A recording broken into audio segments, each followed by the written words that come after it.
Fala, meu lindo! Minha linda!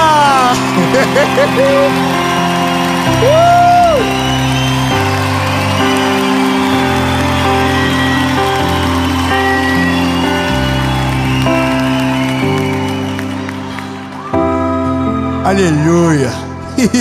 Meu Deus, que delícia que está esse lugar!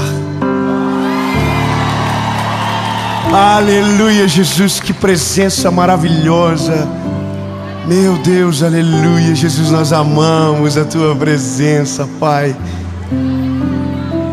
Não consigo explicar, mas eu posso te dizer que nunca é igual. Deus sempre tem uma coisa nova para fazer, sabe? E a mensagem de agora é o que vem antes da coisa nova. Eu quero falar sobre o treinamento de Deus. Vocês já não comemoraram igual antes? Porque eu avisei que não é fácil. Se você for pro Bop, lindo, vai ter que ter um pé de pra sair do nada assim, um tapão na orelha. Você vai dizer: oh meu Deus, por que eu escolhi isso pra minha vida? Só tem uma coisa que é diferente. Seja o Bop, seja o exército, você escolhe o exército. Com Deus não. Ele escolhe o plano, Ele escolhe o treinamento.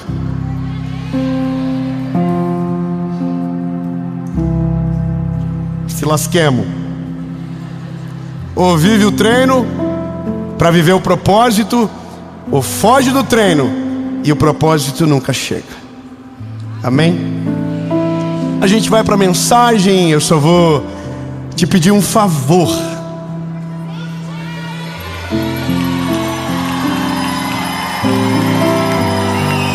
Ô gente, filma o povo do sininho, que eles têm o meu coração. Oh Deus do céu.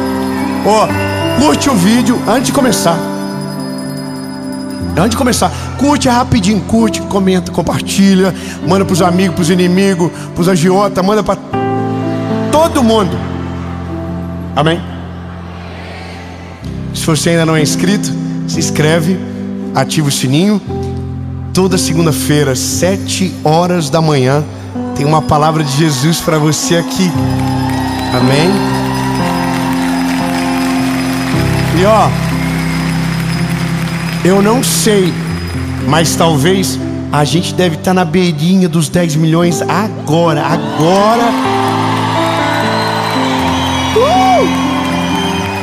E quando alcançar os 10 milhões,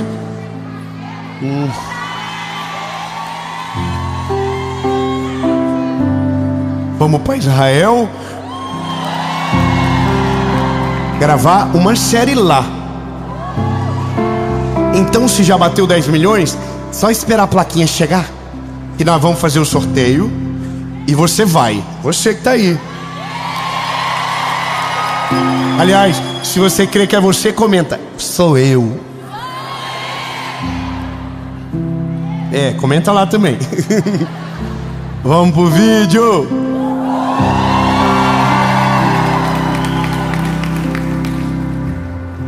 Não deu nem tempo de tomar água.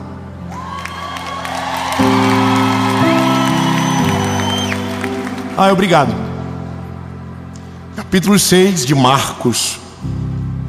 Evangelho de Jesus, conforme escreveu Marcos, capítulo 6, versículo de número 3. Diz o seguinte: não é este o carpinteiro, filho de Maria, irmão de Tiago, de José, de Judas, de Simão? E não estão aqui conosco as suas irmãs? E se escandalizavam nele. Uau! Sabe, algumas coisas são, para mim, difíceis demais de entender. Porque Jesus não foi uma novidade. Jesus foi uma promessa que se cumpriu.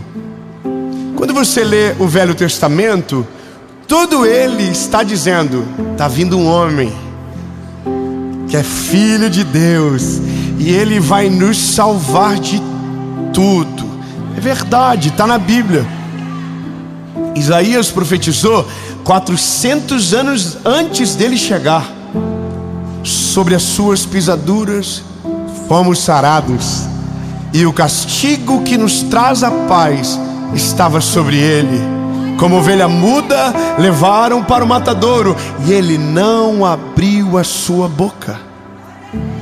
E o nome dele será Conselheiro, Deus forte, Pai da eternidade, Príncipe da paz. Aleluia. Eis que o teu Salvador vem, montado em um jumento, filho de uma jumenta. Ele é justo, ele salva. Estava apontando para ele, ou seja, eis aí o Salvador. Uau! Ele vai nascer numa família real, ele vai ser da realeza, ele vai usar roupa de marca, ele vai usar tênis top. Afinal de contas, o destino dele é o Salvador. Aí vem Jesus. Aí Jesus, irmão, quebra com toda a expectativa, toda. Primeiro, que ele é um fugitivo antes de nascer, porque para ele não morrer, a mãe dele teve que fugir para Belém. Já começou assim. Só que ela não foi para o hotel de Belém, na avenida, no 4 estrelas pelo menos. Não, irmão. Acharam uma manjedoura para o nosso Jesus nascer. Nossa, que horrível. Por que uma manjedoura, Jesus? Relaxa, deixa o menino nascer. O que importa não é como começa, é como termina. Eu já dei um spoiler. Oh meu Deus, eu preciso melhorar nessa parte. Diga com a boquinha que Jesus te deu linda. Diga, fala assim, ó: o que importa não é como começa, é como termina.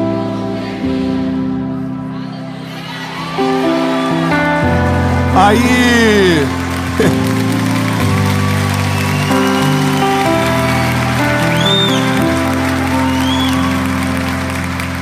bom, mas pelo menos o pai do José era rico. O pai do José inventou o iPhone da época. Era o Joseph Jobs. Não, irmão, José era duro. Morava numa kitnet e tinha uma marcenaria. E aí Jesus foi estudar em Harvard, da Galileia. Não, irmão, Jesus ajudava o pai dele. Engraçado porque a Bíblia fragmenta em 3 partes a história: o nascimento, uma parte da adolescência e a missão integral de Jesus. Quando ele nasce, a Bíblia diz que os reis magos vão, levam presentes, ouro, mirra. Eles levam. E a Bíblia diz que nasceu o Salvador, foi apresentado no templo, e aí para a história. E aí Jesus aparece do nada, e ele tem 12 anos. Só que com 12 anos ele estava no templo, na festa dos tabernáculos, com a família. E nessa festa, Jesus começou a falar. E ele começa a falar, e os mestres começam a ficar atônitos com esse garoto. Quem é esse menino? E a mãe dele vai embora e se esquece dele. Ele fica 3 dias lá. E aí voltam, resgatam Jesus, e acaba a história. E aí a gente vai ouvir Jesus aparecendo com 30 anos. Ou seja, dos 12 aos 30, ninguém falou o que ele fez. O livro que lemos, no capítulo que chegamos, que é Marcos 6:3, fala dos vizinhos dele, porque nada é mais fofoqueiro do que vizinho. Posso ouvir um amém? Lembre que você também é o vizinho fofoqueiro de alguém. Amém? Eu queria desabafar sobre isso. mas prefiro continuar.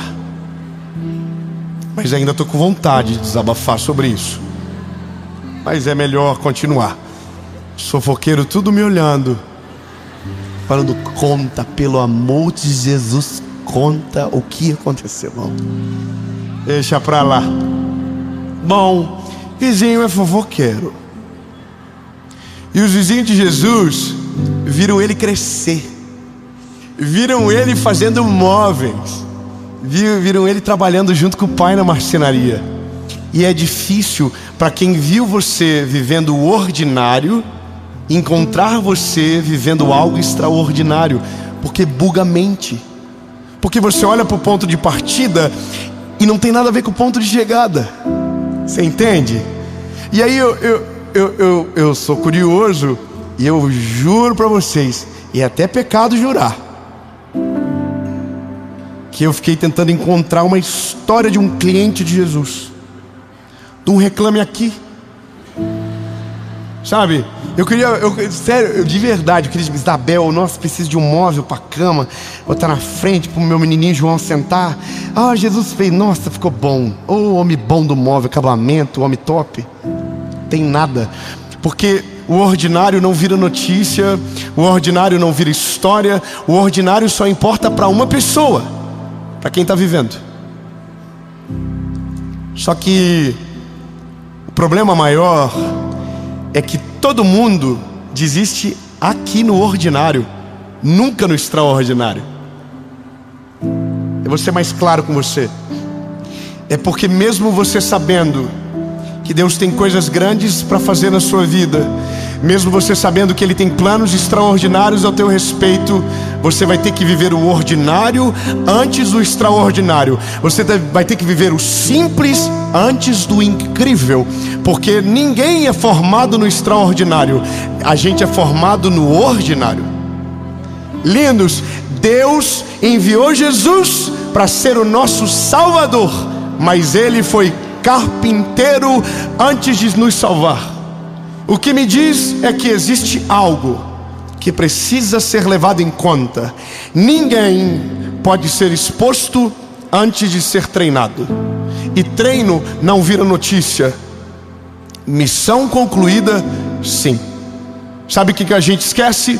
É que todo mundo da Bíblia era outra coisa antes de Jesus chegar. E tem gente que depois que Jesus chegou, ficou 16 anos fazendo o mesmo trabalho. Jesus era o Salvador desde o primeiro dia, mas o tempo dele foi com 30 anos. E é difícil para nós isso, porque a parte mais complicada da vida é ouvir sobre o extraordinário vivendo o ordinário. A maioria de nós temos problema com palavras que falam coisas incríveis sobre o nosso futuro, porque a gente olha para a realidade, a gente é realista, não é verdade? Eu comecei a pesquisar homens da Bíblia e suas histórias, e aí eu comecei a ver que um era agricultor, o outro trabalhava tirando leite, um cuidava das terras, outro era agricultor, mas ninguém era grande quando Deus chegou. Aliás, Deus nunca escolheu alguém que estava parado. Meu Deus, muito obrigado, irmã. Eu vou melhorar, eu vou dizer de novo: Deus nunca pegou desocupados. Todas as vezes Deus encontrou pessoas trabalhando, se movendo naquilo que estava disponível para aquela hora. Amém? Deus não encontrou Davi na casa de Saul, Deus encontrou Davi cuidando de ovelhas no pasto. Você consegue entender que isso diz muito sobre a gente? Aí eu tenho uma inspiração, uma pessoa que eu amo muito, que é o Billy Graham. O Billy Graham foi o maior evangelista do século XX. Estima-se que ele pregou para mais de 200 milhões de pessoas presencialmente. Foi o conselheiro de basicamente todos os presidentes dos Estados Unidos, mas era leiteiro. O pai dele tinha uma pequena propriedade e o primeiro trabalho dele não foi pregando para milhares. Ele era um leiteiro. Do leiteiro, um radialista. Da rádio, uma pequena igreja. E de uma pequena igreja, o mundo. Deus sabia, desde o primeiro momento que esse garotinho nasceu, que ele seria o maior evangelista da história. Mas Deus não fez ele nascer na casa de um evangelista, fez nascer na casa de um fazendeiro. Porque de verdade, a geografia é o que menos importa com o Senhor. De verdade, o seu background não muda absolutamente nada o que Ele tem para fazer para você. Não muda nada. Mas é nesses lugares que nós somos testados, treinados e aprovados. Sabe, lembra do texto? Porque fostes fiel no pouco, sobre muito te colocarei. Uau! Lindo. Hoje as pessoas sabem quem eu sou, pelo menos algumas pessoas sabem. Mas a minha história, ela começou bem antes, né? 9 de abril de 1990. Para que ninguém pegue calculadora, 34 anos. E sim, é botox e... Bom, pelo menos eu falo.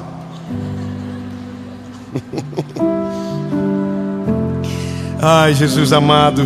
Bom, eu vou contar rapidamente.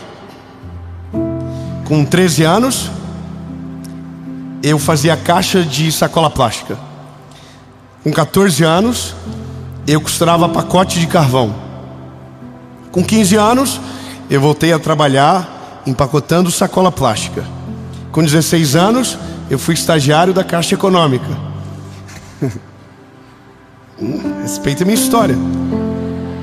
Com 18 anos, eu fui vendedor de tênis. Com 20 anos, eu virei bancário. Ganhava uma mixaria.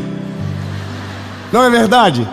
Minha função era prospector de negócios. Uau! Um belo dia eu estou numa feira e a mulher diz: o que você faz? Eu digo: sou prospector de negócios. E eu sempre fui muito sincero. E ela disse: nossa, que chique. E eu respondi a ela: pena que não ganha nada. Aí eu olho para o lado.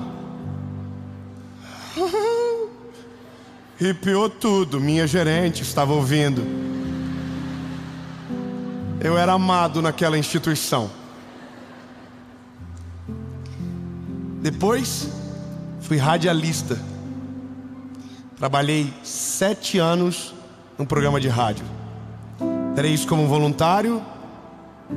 Eu pagava para ir, pagava combustível, ficava esperando alguém abrir a rádio para eu entrar, porque nem chave eu tinha, mas estava lá.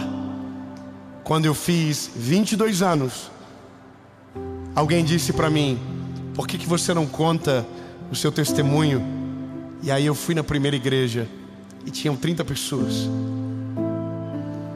E eu preguei como se estivesse em Paulínia hoje.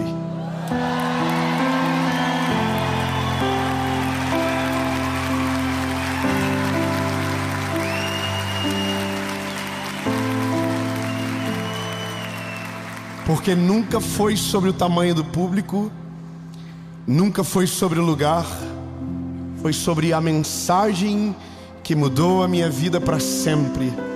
Ou seja, antes de chegar aqui, tem uma história que ninguém conta e que não interessa para ninguém, mas para mim. Eu agradeço a Jesus. Muito obrigado, Senhor. Obrigado pelas humilhações, obrigado pelas crises, obrigado pelas angústias, obrigado, Senhor, porque nesse tempo eu te conheci de um jeito que jamais te conheceria vivendo o que eu vivo hoje. Porque lindo, sejamos sinceros, o lugar mais poderoso para se conhecer Jesus é nos dias difíceis. São nesses dias que a gente precisa dele São nesses dias. Só que aqui mora o segredo de tudo. Porque nesse lugar é o lugar da desistência. É o lugar onde nós levantamos os olhos e o horizonte que nos foi prometido não aparece nem no GPS. Então, nesse lugar a gente começa a blasfemar contra Deus.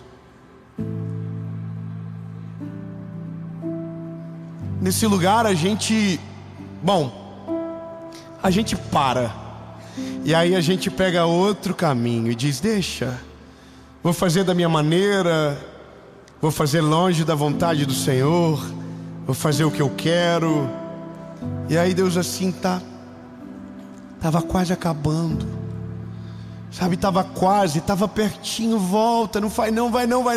Aí você diz: não, é impossível Deus fazer. E aí a gente começa a usar o processo para dizer o porquê Deus não vai cumprir o que prometeu. A gente diz: olha onde eu estou, olha o trabalho que eu trabalho, olha a minha família, olha a minha história. E lindo, posso te falar, esse deveria ser exatamente o motivo que você deveria agradecer e não reclamar. Meu Deus, você não entendeu, eu vou dizer de novo. Meu lindo, a hora certa de ser grato a Jesus, a hora certa de manifestar o que você sente, não é quando aquilo que você quer se torna a sua realidade. É enquanto aquilo que você está vivendo, que nem sempre é o que você gosta, mas você consegue olhar para o céu e dizer: Jesus, muito obrigado, Senhor, eu sou grato a Ti. Muito obrigado, Jesus, porque o que eu tenho é o sonho de alguém. Muito obrigado pelo meu trabalho, muito obrigado pela minha família, muito obrigado pela minha história. Não importa, Jesus.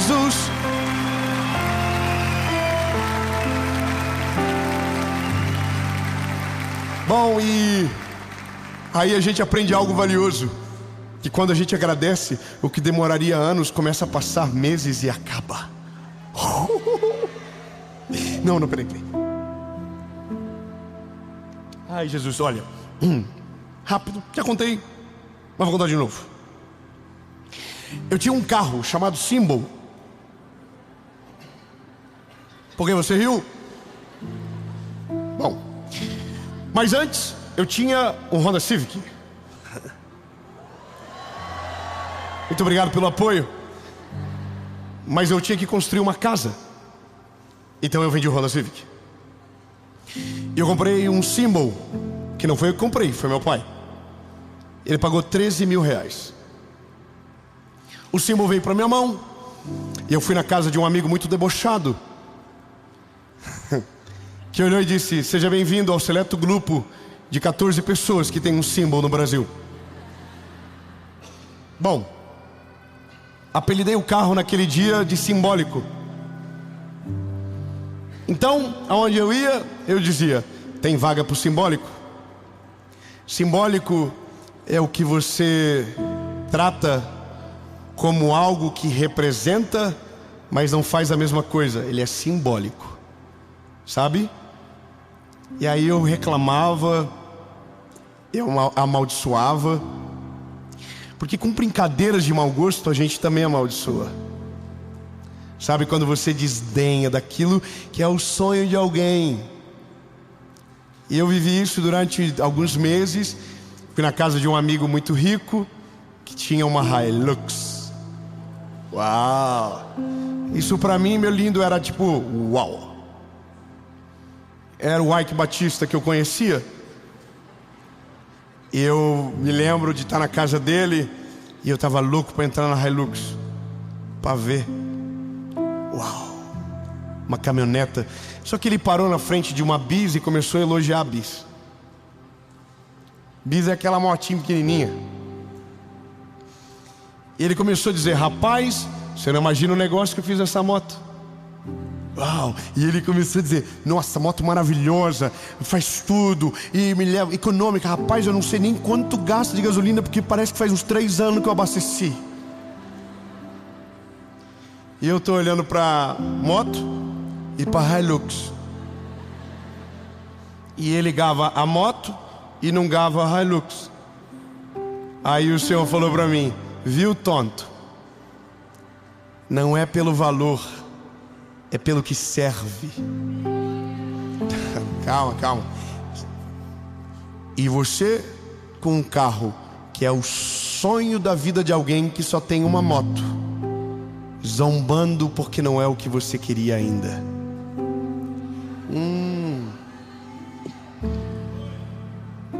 Eu não sou chorão. A lágrima começou a correr na frente do homem. Na cabeça dele, ele pronto, vendia bis para alguém. Mas só pode. E eu falei: Paula, corre aqui, minha mulher. A esposa desceu, a lágrima correndo, falei assim: vamos embora. Aí o homem pensou: tá com inveja da bis agora. Falei para ele: outra hora eu te explico. Entrei dentro do carro. Era um trajeto de 40 minutos. E eu disse para Paula: a gente vai agradecer a Jesus pelo carro que a gente tem. A gente vai agradecer agora. Irmão, durante 30 minutos a gente foi até em casa chorando dentro do carro. E a gente disse: Jesus, obrigado, Senhor, obrigado. Oh, Jesus, que coisa maravilhosa. Tem gente que não tem, Senhor. E a gente tem, olha que coisa boa, Jesus. Ó, primeira, segunda, terceira, quarta, quinta. Tem terra, Senhor, olha que maravilhoso. 13 por litro, olha só, Jesus. Tem gente que reclama que a gasolina tá cara. E eu tô... Irmão, naquele dia eu vi todos os pontos positivos daquele carro. E eu falo que quando eu cheguei em casa, o símbolo trancou a porta.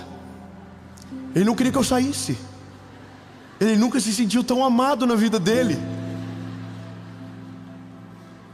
Quando eu consegui abrir a porta, ele deu 2 piscadinhas para mim e falou: te amo, cara. Você viu em mim o que nunca ninguém viu. Só que o dia que eu saí do símbolo, sem saber, eu estava dando tchau para ele. Porque o dia que você agradece pela estação que Deus te colocou, significa que você está preparado para ir para o próximo nível que Ele tem para você. Entende?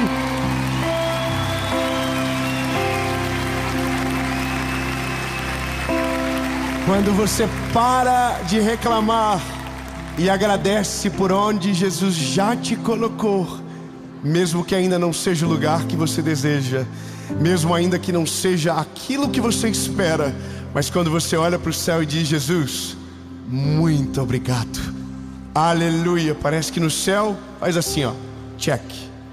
Tá pronto para o próximo. Até o dia que o treinamento termina e a missão principal se apodera de você. E nesse dia você olha para trás e diz: agora eu entendi.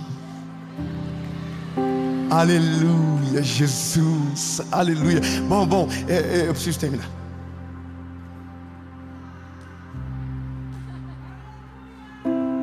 É porque o dia que o carpinteiro deixou de ser carpinteiro,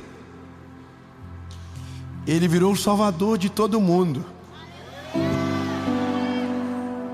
Não, você nem deu moral. Irmão, imagina quem fez o móvel com o homem, falando: é meu, ninguém toca, vai para o meu museu agora. Quem foi que fez? Foi Jesus, mas ele não é o salvador. Mas antes foi um marceneiro. Irmão, eu vou te falar uma coisa. Eu acho maravilhoso quando eu encontro gente que eu vim de tênis. Irmão, eu era embrulhão. Eu dava uns golpes fortes. Eu elogiava os tênis, irmão. Nossa, esse tênis aqui parece que você está pisando nas nuvens. Irmão, eu me lembro de um dia que foi uma mulher jovem, bonita, com um velho. E eu falei para ela: pergunta pro teu pai se ele gostou. E ela disse: é meu marido. Ah, irmão, eu imagino o velho dela,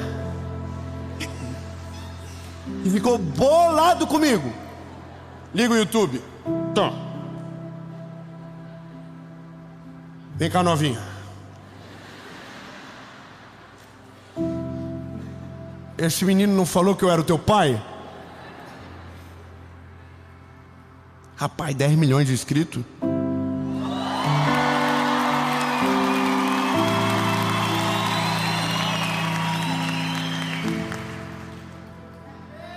Aí a novinha vem. Ela disse: sim. Antes ele falava que você era meu pai. Agora ele está dizendo que tem um outro homem que é meu pai.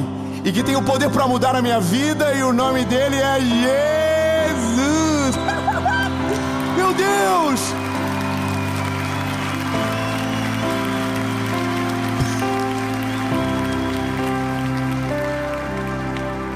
Irmão, você pensou se o Simon me vê? Nossa, deve estar morrendo de saudade de mim. Quando ele vê, nossa, vai ficar perdidinho. Rapaz, esse garoto me tinha esses dias atrás. Que rolou na vida dele? Irmão, já pensou se o pedreiro que deu o golpe em mim na primeira casa vê a casa que eu moro agora, vai ficar perdido. É que quem viu você no processo não vai conseguir acreditar aonde Deus vai te levar. Ei, lindo, o processo é proporcional ao tamanho do plano que Deus tem para você. Então escute bem, é difícil, é complicado, é cansativo. Se é ruim desse jeito, meu lindo, agradece, porque se o treinamento é assim, imagina a missão principal. Sinistro.